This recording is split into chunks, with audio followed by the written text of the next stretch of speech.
Greetings everyone, welcome to the channel. और मैं आपके साथ डिस्कस करने वाला हूँ important current affairs. First of all I would like to thank Pratiyogita Darpan ने बहुत अच्छे से फरवरी के मोस्ट इंपॉर्टेंट करंट अफेयर्स को हमारे सामने रखा है और मैं फैक्ट बाय फैक्ट आपके सामने डिस्कस करूँगा।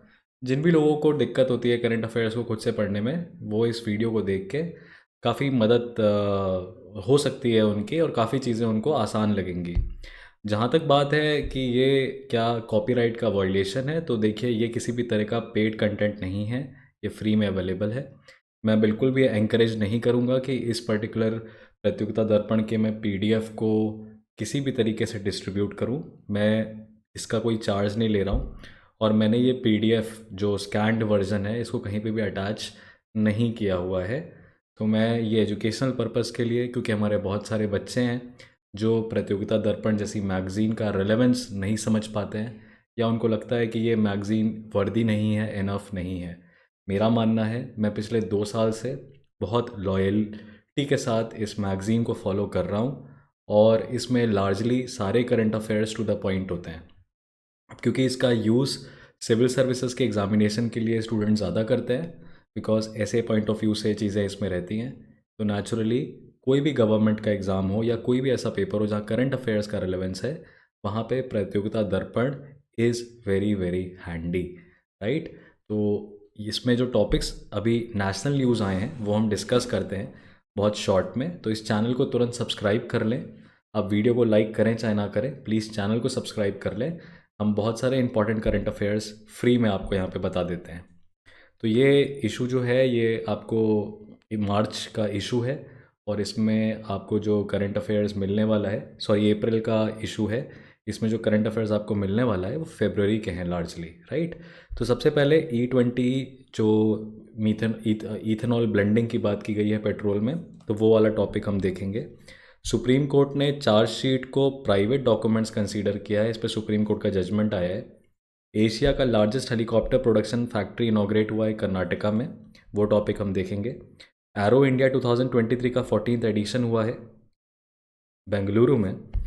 शालिग्राम शिला जो है वो अयोध्या आ चुकी है राम मंदिर के लिए। मुगल गार्डन्स का नाम अमृत उद्यान कर दिया गया है। इसरो ने अपना small satellite launch vehicle D2 को फिर से लॉन्च किया है। इंदौर म्यूनिसिपल कॉरपोरेशन ने ग्रीन बॉन्ड्स इशू किए हैं और इंडिया की इंटरनेशनल आईपी इंडेक्स में 42nd रैंक है। और प्रधानमंत्री ने शिवमोगा एयरपोर्ट कर्नाटका में इनॉग्रेट किया है। तो बहुत हद तक बहुत सारी न्यूज़ जो है वो कर्नाटका से एसोसिएटेड है। अब जो पहली न्यूज़ है E20 फ्यूल लॉन्च करने की, तो इसमें देखिए लिखा हुआ है कि 6 फरवरी 2023 को प्राइम मिनिस्टर ने इंडिया एनर्जी वीक जो है वो अनाउंस किया।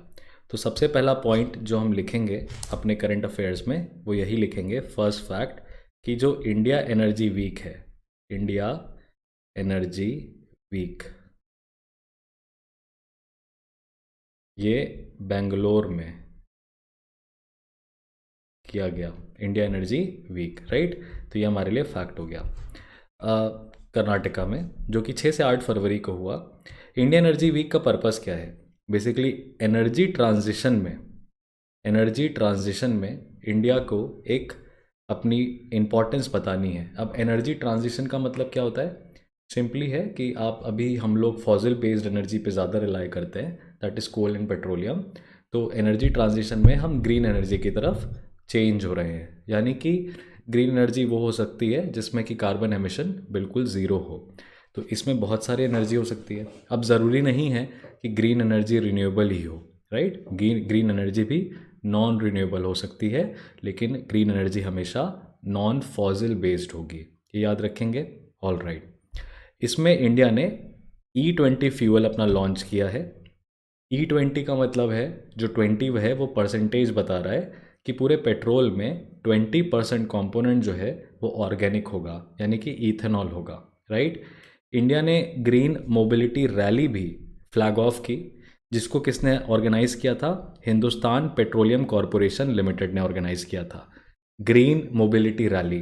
ग्रीन मोबिलिटी रैली को HPCL ने ऑर्गेनाइज किया था, ये फैक्ट याद रखिएगा। तो हमारे लिए दूसरा फैक्ट हो जाता है कि ये ग्रीन मोबिलिटी की जो रैली है वो किसने ऑर्गेनाइज करी। राइट। ग्रीन मोबिलिटी की जो रैली है वो obviously Hindustan petroleum corporation limited ने अनाउंस करी। इसमें ऑब्वियसली अवेयरनेस बढ़ाएंगे। E20 फ्यूल क्या है, तो ये 84 रिटेल आउटलेट्स में अनाउंस किया जा रहा है by oil marketing companies in 11 states. E20 is a blend of 20% ethanol with petrol. 20% ethanol with petrol. The government aims to achieve a complete 20% of ethanol blending by what year? 2025. Remember this fact. 2025 तक हमें अपने पूरे petroleum को 20% ethanol के साथ blend करना है। HPCL और अदर ऑयल मार्केटिंग कंपनीज जो हैं वो 2G 3G इथेनॉल प्लांट्स लगा रहे हैं जो कि इसको फटाफट करेगा।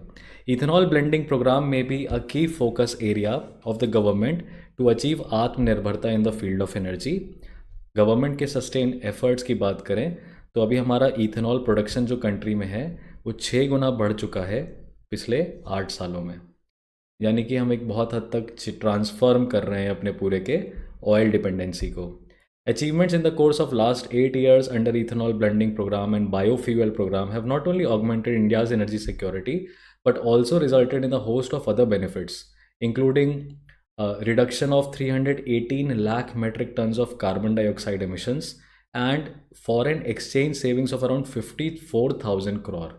Now, this is very important for us to understand how the energy transformation is helping India. The energy transformation की वजह से हमारा जो फॉरेन एक्सचेंज है वो भी काफ़ी बच रहा है। होता क्या है ना, जब हम कोई बाहर से तेल खरीदते हैं तो हमें डॉलर्स में पे करना पड़ता है, और ऐसा नहीं होता है कि हम अभी तुरंत अपने रुपए को डॉलर्स में कन्वर्ट करके कहें ये लो कैश। ऐसा नहीं होता है। हमारे पास जो फॉरेन एक्सचेंज रिज़र्व पड़ा हुआ है, जो पैसा पड़ा हुआ है इंटरनेशनल फाइनेंशियल इंस्टीट्यूशंस की नज़र में, उस पैसे का इस्तेमाल करके डॉलर में पे किया जाता है। तो हमारा जो फॉरेन एक्सचेंज रिज़र्व है वो बहुत ज़्यादा डिप्लीट करेगा, ख़त्म होगा, कम होगा अगर हम ज़रूरत से ज़्यादा तेल इंपोर्ट करेंगे। पहली बात। दूसरी बात ये भी है कि अगर इंटरनेशनल क्रूड प्राइसेस बढ़ते हैं तो भी हमारा फॉरेन एक्सचेंज रिज़र्व भी काफ़ी तेज़ी से नीचे जाएगा। तो यहाँ पे इथेनॉल ब्लेंडिंग से एटलीस्ट 20% उस अमाउंट का हम सेव कर पा रहे होंगे। तो 54,000 करोड़ बचाया है भारत ने। ये अपने आप में बहुत बड़ा अमाउंट है। साथ ही साथ क्लाइमेट चेंज के लिए भी 318 लाख मेट्रिक टन्स का CO2 रिडक्शन होना ये बहुत बड़ा अचीवमेंट है।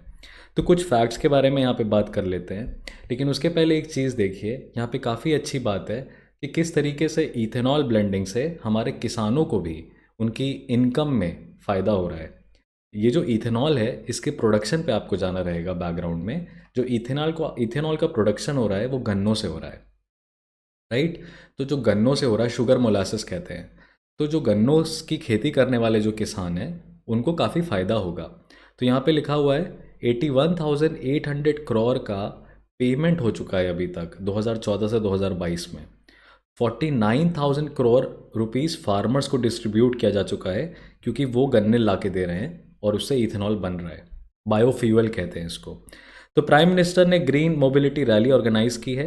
रैली ने 57 व्हीकल्स जो हैं वो सस्टेनेबल ग्रीन रिसोर्सेज पे चलने वाले व्हीकल्स हैं, जैसे कि E20, E85, flex fuel, hydrogen, electric. The rally help in creating public awareness basically for green fuels during the culmination program of the rally. The Green Mobility Rally is also going to help in raising a lot of awareness in the nation towards green and sustainable fuels. He said that the government of India's policy push like ethanol blending program, national green hydrogen mission will ultimately fuel Indian economy towards its target of $5 trillion economy and net zero by 2070. So $5 trillion economy तो हमारा target 2024 तक का था, अब obviously वो postpone होगा।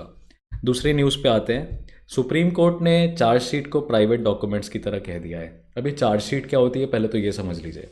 जब भी आपके खिलाफ FIR दर्ज होती है तो आपके ऊपर पुलिस कंप्लेनेंट आरोप लगाता है और उन आरोप के बिहाफ पे पुलिस इन्वेस्टिगेट करती है। पुलिस की इन्वेस्टिगेशन के दौरान कई बार ऐसा हो सकता है कि पुलिस को ऐसा मिले कि जो आरोप लगाए हैं कंप्लेनेंट ने वो सारे वैलिड नहीं है, कुछ वैलिड है, कुछ के ऊपर कहा नहीं जा सकता। तो जब ये बात पुलिस कोर्ट के सामने आके कहती है अपनी इन्वेस्टिगेशन कंप्लीट करने के दौरान, तो इसमें एक स्टैट्यूटरी लिमिटेशन है कि कॉग्निजेबल ऑफेंस है, यानी कि पुलिस जहाँ पे बिना वारंट के अरेस्ट कर सकती है, वहाँ पे उसको 60 डेज़ में अपना कंप्लीट करना रहता है इन्वेस्टिगेशन, प्रेशर रहता है उन पे। और वहीं दूसरे तरीके के ऑफेंसेस के लिए 90 डेज़ का ऑब्लिगेशन रहता है। तो ऐसे में जब पुलिस कोर्ट के सामने आके ये बातें कह रही होती है कि हमारे इन्वेस्टिगेशन में हमने पाया कि 5 अपराध इस व्यक्ति के खिलाफ दर्ज हुए हैं, यानी 5 धाराएं लगाई गई हैं, तो इनमें से 3 धाराओं के ऊपर हमें इन्वेस्टिगेशन में मिलता है, 2 धाराओं पे हमें कोई एविडेंस नहीं मिला। तो ऐसे में कोर्ट क्या करती है, जिन जिन ऑफेंसेस के लिए एविडेंस मिलता है उनको एलिज्ड एलिगेशन को चेंज करके चार्जेस पे लगा देती है, चार्जेस बना देती है। कहती है कि अब इन 3 आरोपों के ऊपर जो अक्यूज्ड है, आरोपी है, वो अपनी बात कोर्ट के सामने रखेगा। तो इसको कहते हैं चार्जशीट। अब सिंपली चार्जशीट का जो लेमैन टर्म है, लेमैन लैंग्वेज है, वो है police report, police diary, police report. ठीक है, पुलिस अपनी रिपोर्ट प्रिपेयर करती है इन्वेस्टिगेशन के बाद, जो रिपोर्ट प्रिपेयर करती है उसको कह देते हैं चार्जशीट। बेसिकली चार्जशीट होती क्या है, वो सारे ऑफेंसेस जो कोर्ट द्वारा अप्रूव कर दिए गए हों। ठीक है, प्रूव नहीं, अप्रूव, यानी कि अब उन मुद्दों पे बात होगी। तो सुप्रीम कोर्ट ने ये कहा कि पुलिस और इन्वेस्टिगेटिंग एजेंसीज जैसे कि सीबीआई है, एनफोर्समेंट डायरेक्टरेट है, ये cannot be directed to upload the chargesheets filed in cases in public platform for easy access by general public. यानी कि जो चार्जशीट्स हैं जो कि फाइल होती हैं, पुलिस डायरी जो फाइल होती है, इसको पब्लिक पे, जनरल पब्लिक के एक्सेस के लिए मत डालिए, क्योंकि पब्लिक डॉक्यूमेंट नहीं है। सुप्रीम कोर्ट ने कहा कि चार्जशीट पब्लिक डॉक्यूमेंट्स नहीं है, इसीलिए अगर इनका पब्लिक एक्सेस फ्री है तो क्रिमिनल प्रोसीजर कोड के जो प्रिंसिपल्स हैं उनका वायलेशन है, बिकॉज जो अक्यूज्ड है compromises the rights of the accused and victim as well as the investigating agencies. तीनों के जो राइट्स हैं वो इससे अफेक्ट होते हैं। आगे पढ़ते हैं, आगे क्या कहती है कोर्ट। चार्जशीट जो है धारा 173 ऑफ सीआरपीसी में डिफाइंड है। ये एक फाइनल रिपोर्ट होती है जो पुलिस ऑफिसर या इन्वेस्टिगेटिंग एजेंसी प्रिपेयर करती है after completing their investigation in a case. एक जजमेंट है, that is K Veeraswami versus Union of India and others 1991 का, जहाँ पे सुप्रीम कोर्ट ने रूल किया था कि चार्जशीट जो है वो फाइनल रिपोर्ट होती है पुलिस ऑफिसर की under section 173 subsection 2 of the CrPC. Chargesheet जो है वो 60 to 90 डेज़ के पीरियड में फाइल हो जानी चाहिए, अदरवाइज जो अरेस्ट होती है उसको इलीगल माना जाता है और अक्यूज्ड को ज़मानत मिल जाती है। यानी कि इसीलिए कहते हैं ना कि अगर आपको कोई कॉग्निजेबल ऑफेंस है तो 60 या 90 दिन आपको जेल में तो रहना ही पड़ेगा, क्योंकि उतना टाइम तो सीआरपीसी में पुलिस को इन्वेस्टिगेशन का दिया गया है। पुलिस अपनी इन्वेस्टिगेशन अगर इतने देर में नहीं कंप्लीट कर पाई, 2 से 3 महीने में, तो आप एंटाइटल्ड होते हो बेल के लिए, जमानत के लिए। जो चार्जशीट है वो सेक्शन 173 ऑफ सीआरपीसी में डिफाइंड है, लेकिन एक चीज़ ध्यान रखिएगा, फर्स्ट इन्फॉर्मेशन रिपोर्ट पूरे आईपीसी में कहीं पे भी नहीं डिफाइंड है। एफआईआर क्या होती है, इस एफआईआर की डेफिनेशन नहीं है। फर्स्ट इन्फॉर्मेशन रिपोर्ट जनरली कहते हैं सेक्शन 154 ऑफ सीआरपीसी में, तो यहीं पे लिखा हुआ है, it finds its place in police regulations rules under section 154 CrPC, जहाँ पे बात होती है कि आप अगर पुलिस को किसी कॉग्निजेबल ऑफेंस के रिगार्डिंग सूचना देते हैं तो वो पुलिस को लिखित रूप से दर्ज करना ज़रूरी है। जो लिखित रूप से दर्ज करते हैं उसी को एफआईआर कहते हैं। तो ये याद रखिएगा कि एफआईआर सिर्फ फाइल होती है कॉग्निजेबल ऑफेंसेस के लिए। हाल फिलहाल में एक ट्रेंड ये भी देखा गया है कि जो सिविल सर्विसेज के पेपर्स हैं उनमें लॉ कंपोनेंट भी काफ़ी पूछा जा रहा है। और आपको पता रहेगा कि जब भी आप as a civil service clear करने के बाद एग्ज़ाम, जब आप ट्रेनिंग के लिए जाते हैं तो वहाँ पे CrPC, police manual, evidence act, इन सिविल प्रोसीजर कोड, इन सब के ऊपर ट्रेनिंग चलती है। यानी कि इतना कानून, बेसिक कानून आपको पता होना भी बेहद ज़रूरी है, right. So always remember this fact, हमेशा ये याद रखिएगा कि जो एफआईआर होती है वो कॉग्निजेबल ऑफेंस के लिए होती है, नॉन कॉग्निजेबल ऑफेंस के लिए एफआईआर नहीं होती है। और कॉग्निजेबल ऑफेंस क्या होते हैं, तो कॉग्निजेबल ऑफेंस वो ऑफेंस होते हैं जिसमें पुलिस आपको बिना वारंट के अरेस्ट कर सकती है। और नॉन कॉग्निजेबल ऑफेंस वो होते हैं जिसमें पुलिस को कोर्ट से क्या चाहिए, वारंट चाहिए, उसी के बाद आपको अरेस्ट कर सकती है। तो यूजली जो कॉग्निजेबल ऑफेंस होते हैं सर वो सीरियस नेचर के होते हैं, और नॉन कॉग्निजेबल ऑफेंस उतने सीरियस नेचर के मे बी ना होते हो। तो कोर्ट के हिसाब से बात करें तो चार्जशीट को आप पब्लिकली नहीं कर सकते under section 74 and 76 of the evidence act 1872। ठीक है, अब सेक्शन 74 और 76 ऑफ द एविडेंस एक्ट 1872 में यहाँ पे आपकी मदद के लिए 74 से लेके 76 सेक्शन क्या है वो एविडेंस एक्ट का बता रहा है आपको।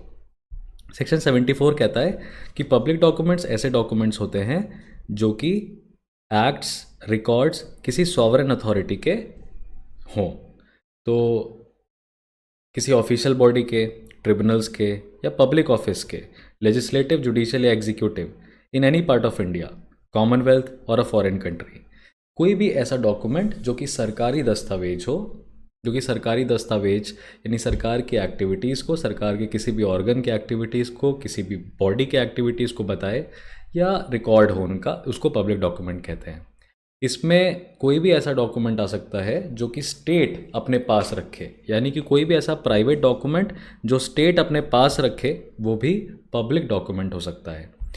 अब प्राइवेट और पब्लिक जो नाम मात्र की बात है वो ओनरशिप की बात है, यानी कि वो डॉक्यूमेंट किसके बारे में है। अगर सरकार की एक्टिविटीज़ के बारे में है तो पब्लिक डॉक्यूमेंट है, अगर किसी इंडिविजुअल की रिपोर्ट है, किसी इंडिविजुअल व्यक्ति की रिपोर्ट है तो वो प्राइवेट डॉक्यूमेंट होगा। फॉर एग्जांपल आपके ब्लड टेस्ट की रिपोर्ट, आपके ब्लड टेस्ट की report is a private document, is not a public document. Even if your blood test report is with the police officer, it can't be made a public document, right, because it is our private individual. But then let's say if there is a company who is getting into an agreement with the government, कोई contract हो रहा है public private partnership के model में, तो वो जो भी कॉन्ट्रैक्ट होगा वो कैसा होगा, वो तो पब्लिक डॉक्यूमेंट हो जाएगा ना, बिकॉज एक तरफ प्राइवेट पार्टी है, दूसरी तरफ गवर्नमेंट भी है, तो गवर्नमेंट के पास वो रिकॉर्ड है, राइट। तो डॉक्यूमेंट्स जो हैं in this particular section are only public documents and certified copies of them must be provided by the public authority having custody of them. तो अगर कोर्ट को कोई पब्लिक डॉक्यूमेंट मंगाना है तो इसकी सर्टिफाइड कॉपीज़ मतलब ओरिजिनल कॉपीज़ जो हैं वो वही पब्लिक अथॉरिटी दे सकती है जिसके पास उसकी कस्टडी हो। Copy of chargesheets along with the necessary public documents can not be said to be public documents under this section. Section 75 में अगर बात करें तो all documents other than listed under section 74 is a private document. बड़े साफ शब्दों में आपको कहा कि जो कोई भी डॉक्यूमेंट सेक्शन 74 में मेंशन नहीं है वो सब कैसा डॉक्यूमेंट हो जाएगा, that those all documents would be what, private documents. Section 75 में कहता है any public officer having custody of such documents must provide a copy upon demand and payment of legal fee along with a certificate of attestation that states the date, seal, name and designation of the officer। तो ये manner है कि किस तरीके से public documents को private individuals को दिया जा सकता है। तो supreme court in youth bar association versus Union of India 2016 ने डायरेक्ट किया था कि सारे पुलिस स्टेशन जो हैं वो पब्लिश कर दें copies of FIRs online within 24 hours of registration except in cases where offences were of sensitive nature. तो ये भी देखिए, पहले क्या होता था, पुलिस की प्रैक्टिस थी कि जिसके खिलाफ FIR दर्ज होती है उसको कॉपी नहीं मिलती है, लेकिन 2016 का सुप्रीम कोर्ट का जजमेंट है youth bar association of India versus Union of India कि जब तक FIR किसी सेंसिटिव नेचर की नहीं है तब तक 24 घंटे के भीतर भीतर FIR की ऑनलाइन कॉपी पब्लिश हो जानी चाहिए। अब FIR की ऑनलाइन कॉपी निकलवाने के लिए अगेन वो थाना प्रभारी जो है उसके साइन लगेंगे, आप उसको फ़ी पे करेंगे या आप उससे रिक्वेस्ट करेंगे तो वो आपको क्या करेगा, वो कॉपी देगा। ठीक है, ये भी चीज़ है, publish copies of FIRs online within 24 hours of registration. और अगर आप ऑनलाइन जाके निकाल सकते हैं खुद से तो वो भी मैंडेटरी हो गया है। की फैक्ट्स, तो details of names, nature of information given and offences, ये सभी चीज़ें क्या हैं, whether accused is under arrest, in custody, was taken against him, ये सारे इंपॉर्टेंट क्वेश्चंस हैं जो कि चार्जशीट में आंसर होते हैं। तो अभियुक्त कौन है, किसने सूचना दी, क्या उस व्यक्ति को अरेस्ट कर लिया गया, कब रिलीज़ किया गया, किस तरह का एक्शन लिया गया, ये तो किसी केस के पूरे डायरेक्शन को चेंज कर सकता है ना। अगर मान लीजिए कंप्लेन हुई है किसी नेता के खिलाफ या किसी सशक्त गुंडे के खिलाफ और उसको पता चल जाए कि कंप्लेनेंट कौन है, तो वो तो उसके घर में जाके मारपीट कर सकता है उसके साथ, उसको डरा सकता है। ऐसे में FIR करने वाला, कंप्लेन सूचना देने वाला डर के अभाव में आके चीज़ों को छुपा सकता है, फर्दर इन्वेस्टिगेशन में कोऑपरेट ना करे, इसलिए FIR की कॉपी नहीं दी जाती है।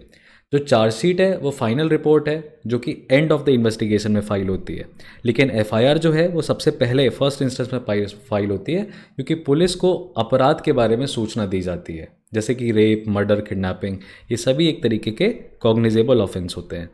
एफआईआर जो है वो पर्सन के गिल्ट को डिसाइड नहीं करती, लेकिन जो चार्जशीट होती है उसमें एविडेंस के साथ बात होती है, और कहीं ना कहीं अपराध को सिद्ध करने में, प्रूव करने में चार्जशीट का बहुत बड़ा रोल होता है। तो चार्जशीट जो है वो पब्लिक डॉक्यूमेंट नहीं हो सकता। एफआईआर फिर भी एक तरीके से पब्लिक डॉक्यूमेंट हो सकता है, लेकिन चार्जशीट में सबूत होते हैं, इसीलिए वो पब्लिक डॉक्यूमेंट नहीं है। एफआईआर की फाइलिंग के बाद इन्वेस्टिगेशन होता है। सेक्शन 169 सीआरपीसी में police can only forward the case to the magistrate if they have sufficient evidence, otherwise accused को कस्टडी से रिलीज कर दिया जाता है। सेक्शन 169 कहता है कि अगर पुलिस ने आपको अरेस्ट कर लिया है, राइट, अगर उनके पास कोई एविडेंस नहीं मिला तो वो क्या करेंगे, आपको रिलीज कर देंगे।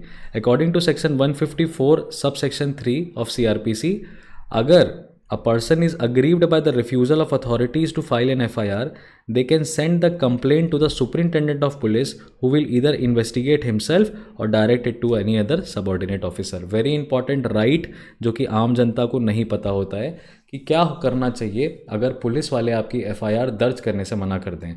तो आप कुछ मत करिए, एक complainant superintendent of police office में दे आइए, या आप बाय पोस्ट भी SP को लिख के दे सकते हैं। जैसे ही आपने SP को एक स्पीड पोस्ट से इंडिया पोस्ट के माध्यम से आपने अपनी कंप्लेंट भेज दी, तो वो जो स्लिप मिलती है आपको, है ना, स्पीड पोस्ट ऑफिस से जो स्लिप मिलती है आपको, वो स्लिप अपने आप में प्रूव होता है कि आपने FIR दर्ज करा दी है, राइट।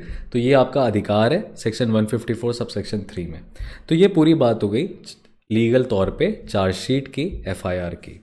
अब इसके बाद तीसरी न्यूज़ को देखते हैं। तीसरी न्यूज़ है, अब आप चाहें तो वीडियो को पॉज कर सकते हैं, आराम से ब्रेक ले सकते हैं, वीडियो को डिक्लाइन कर सकते हैं, अभी आगे जब आपकी इच्छा हो और आपको टॉपिक कंटिन्यू करना हो तब आप देख सकते हैं। यही फ़ायदा है ऑनलाइन में पढ़ने का, यही फ़ायदा है यूट्यूब का, कि आप अपने कंफर्ट के हिसाब से पढ़ाई कर सकते हैं। भाई 2 न्यूज़ पढ़ ली, 20-25 मिनट हमारे हो गए हैं, कुछ हमने चीज़ें समझ ली, अब हम पॉज करके आराम से ब्रेक ले सकते हैं, या you can save the video to watch it later on, right. तो इस पर्टिकुलर चैनल के यही कुछ फ़ायदे हैं, थोड़ी मोड़ी चीज़ें आपको एक्स्ट्रा मिल जाती हैं यहाँ पे, और रेलेवेंट सोर्स से। देखिए, मेरा एक बहुत बड़ा मानना है कि कहीं से भी टॉपिक उठाओ तो रेलेवेंट होना चाहिए। तो या तो सीधे न्यूज़पेपर से डिस्कशन हम कराते हैं और न्यूज़पेपर से कंटेंट निकाल के या तो आपको पढ़ाते हैं, या सीधे सीधे आपको किताब से ही पढ़ा रहे हैं जो आपको पढ़नी चाहिए, राइट। मैं इनकरेज करूँगा कि आप प्रतियोगिता दर्पण की मंथली कॉपीज़ लेना स्टार्ट कर दें, और अगर आप अखबार डेली नहीं पढ़ पा रहे हैं और आप प्रतियोगिता दर्पण को भी पढ़ ले रहे हैं तो आपका बहुत फ़ायदा हो जाता है, बहुत ज़्यादा फ़ायदा हो जाता है। एटलीस्ट आप अप टू डेट रहते हो। हाँ, न्यूज़पेपर पढ़ने से एक डिफरेंट एडवांटेज रहता है। वो एडवांटेज ये रहता है कि आज की खबर आपको आज ही मिल जाती है, आपको वेट नहीं करना पड़ता, लेकिन वो खबर कंप्लीट नहीं होती, राइट। ये खबर पूरी तरीके से कंप्लीट है। कुछ प्रॉब्लम्स इसमें भी होती हैं। ऑब्वियसली ये कंटेंट राइटर्स लिखते हैं तो उनकी भी नॉलेज लिमिटेड होती है कई बार, तो उनसे मिस्टेक्स होती हैं। बट देन अगर 99% चीज़ें सही हैं और 1% पार्ट पे कोई ह्यूमन एरर हो रहा है तो उसकी गुंजाइश तो हमेशा ही रहती है। ये काम तो द हिंदू से भी हो चुका है। आर्टिकल 370 को एक बार उन्होंने सेक्शन 370 लिखा था। आर्टिकल 370 है कॉन्स्टिट्यूशन का, जम्मू कश्मीर स्पेशल स्टेटस का, उन्होंने सेक्शन 370 लिख के पेपर में पब्लिश कर दिया था। तो ये ह्यूमन एरर्स हैं, दिस कैन हैपन। चलिए तीसरे न्यूज़ पे बात करते हैं। एशिया का जो लार्जेस्ट हेलीकॉप्टर प्रोडक्शन फैक्ट्री है उसको कर्नाटका में इनॉग्रेट किया गया है। प्राइम मिनिस्टर नरेंद्र मोदी ने हिंदुस्तान एरोनॉटिक्स लिमिटेड की हेलीकॉप्टर फैक्ट्री को तुमाकुरू में इनॉग्रेट किया। ये शहर का नाम याद रखेंगे, Tumakuru. The foundation stone of the facility, ये ग्रीन फील्ड हेलीकॉप्टर फैक्ट्री है। ग्रीन फील्ड हेलीकॉप्टर फैक्ट्री का मतलब ये हुआ कि ज़मीन नई खरीदी और सिरे से इस फैक्ट्री को बनाया, जिसकी नींव 2016 में रखी गई थी, 2016 में। फैसिलिटी क्या है? इंडिया की कैपेसिटी और इकोसिस्टम टू बिल्ड हेलीकॉप्टर्स को एक्सपैंड करेगा और बेसिकली 6000 लोगों को रोज़गार मिल सकता है। ये एशिया की लार्जेस्ट हेलीकॉप्टर फैसिलिटी है, ये आपको याद रखना है। It is the largest manufacturing facility in Asia and when initially produced the light utility helicopters LUH, right? What are LUH? ये लाइट यूटिलिटी हेलीकॉप्टर्स हैं क्या? ये इंडिजिनसली डिजाइंड और developed 3 ton single engine multipurpose utility helicopter है जिनकी high manoeuvrability है। ये Asia के लार्जेस्ट हेलीकॉप्टर फैक्ट्री में डिज़ाइन किए जाएंगे और प्रोड्यूस किए जाएंगे ताकि हम फर्दर क्या कर सकें, मल्टी रोल हेलीकॉप्टर्स इनॉग्रेट कर सकें या मैन्युफैक्चर कर सकें, right? Please understand this fact, just give me a minute.